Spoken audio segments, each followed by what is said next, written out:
السلام علیکم دوستو، یہ 2024 ہے جب میں آپ سے بات کر رہا ہوں اور 2024 کا مطلب ہے کہ پوری دنیا بہت ترقی کر چکی ہے۔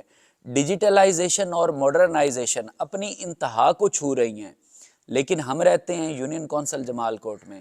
ویسے تو یونین کونسل جمال کوٹ وہ یونین کونسل ہے جہاں سے ایم این اے صاحب کا تعلق ہے اور جہاں سے ایم پی اے صاحب کا تعلق ہے، لیکن اس کے باوجود اس یونین کونسل میں آج بھی جو بیسک فیسلٹیز ہیں زندہ رہنے کے لیے ان کا فقدان ہے۔ وہ کیسے؟ سب سے پہلے ہم لائٹ کی بات کر لیتے ہیں، بجلی کی۔ اس یونین کونسل میں جو فیڈر لگتا ہے وہ فیڈر بھی جمال کوٹ فیڈر ہے، اور جمال کوٹ فیڈر ایسا فیڈر ہے کہ جہاں پہ بہت زیادہ لوڈ شیڈنگ ہے۔ یہاں پہ کئی بار ایسے ہوتا ہے کہ صبح سے لے کے شام تک بجلی غائب رہتی ہے، اور اگر شام کو چلی جائے تو پھر پوری رات بجلی غائب رہتی ہے۔ میں آپ کو مثال کے طور پہ یہ لاسٹ گرمیوں کا ایک واقعہ سنا دیتا ہوں۔ سب کو یاد ہوگا جو جمال کوٹ فیڈر میں رہتے ہیں کہ جب گرمیوں کا سیزن اپنے پیک پہ تھا تو واپڈا والے شام کو بجلی بند کر لیتے تھے اور صبح بھیجتے ہوتے تھے، اور اس پورے فیڈر کے لوگ پوری رات بغیر بجلی کے گزارتے تھے، اور 5 سے 6 دن ایسے ہوتا رہا، اور پھر اللہ اللہ کر کے دوبارہ ہماری بجلی بحال ہوئی۔ اور اب سردیاں ہیں تو اب بھی ایسے ہو رہا ہے کہ واپڈا والے اپنی مرضی سے ہی بجلی بھیجتے ہیں، اور بجلی کی اس لوڈ شیڈنگ کی وجہ بتائی جاتی ہے کہ جمال کوٹ فیڈر میں بجلی چوری بہت زیادہ ہے۔ تو اگر چوری ہے تو چوری کو ختم کرنا چاہیے، نہ کہ جناب پورے فیڈر کی بجلی بند کر دی جائے۔ پھر دوسرے نمبر پہ انٹرنیٹ ایک بنیادی ضرورت ہے، اور یہ جو یونین کونسل ہے جمال کوٹ، یہاں پہ انٹرنیٹ سروسز نہ ہونے کے برابر آتی ہیں۔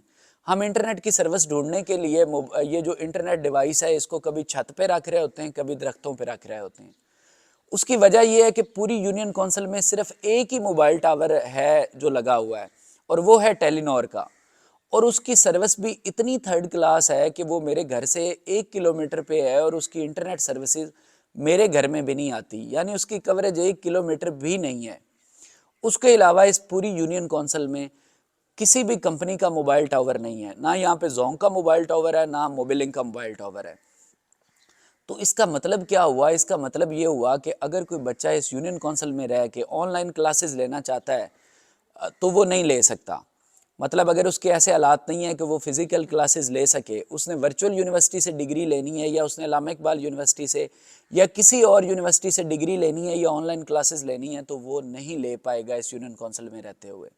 پھر تیسرے نمبر پہ جو ایجوکیشن ہے، ایجوکیشن کی ایفیشنسی یہاں پہ بہت کم ہے، اور یہ یونین کونسل پنجاب کی ان صرف چند ایک یونین کونسلز میں شامل ہے کہ جہاں پر آج بھی گھوسٹ ٹیچرز موجود ہیں۔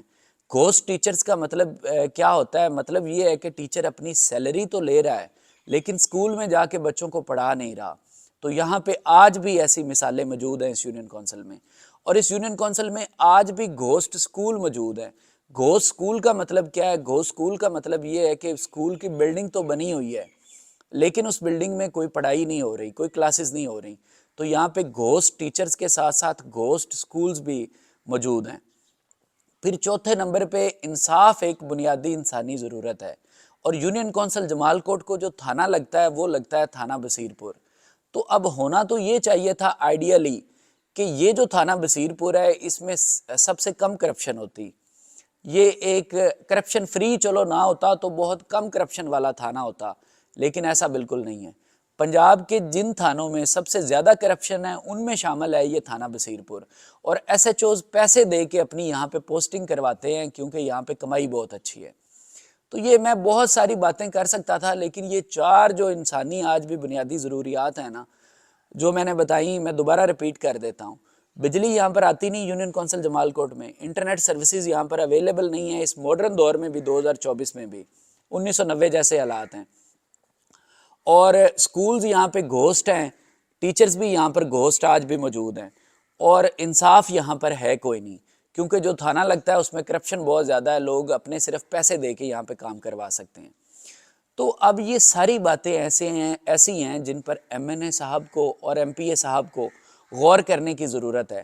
میں نے یہ ویڈیو بنائی بھی اسی لیے ہی ہے کہ یہاں پہ جو ہمارے لوگ ہیں اس یونین کونسل کے، انہوں نے مقابلہ لگایا ہوا ہے کہ صرف ایم این اے کے ساتھ اور ایم پی اے کے ساتھ ہر 2-4 دن بعد ایک فوٹو بنوانی ہے۔ اس کے علاوہ مسائل کیا ہیں وہ ان کو شاید بتائی نہیں جاتے۔ اگر بتائے جائیں تو شاید ان میں کچھ بہتری بھی ہو پاتی۔ تو اس ویڈیو کا خالصتاً جو مقصد ہے وہ بھی یہ ہے، یہ کوئی پولیٹیکل موٹیویٹڈ ویڈیو نہیں ہے۔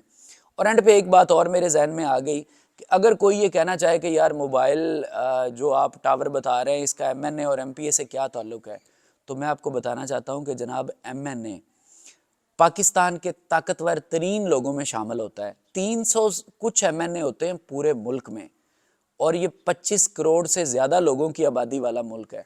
25 کروڑ کتنی بڑی تعداد ہے، اس میں سے صرف 300 کچھ ایم این ایز ہوتے ہیں۔ تو ایم این اے اتنا طاقتور ہوتا ہے کہ وہ کنٹری ہیڈ سے بات کر سکتا ہے۔ میں ڈویژنل سربراہ کی بات نہیں کر رہا کہ موبی لنک کے ڈویژن کا جو سربراہ ہے سائیوال والا اس سے بات کرے۔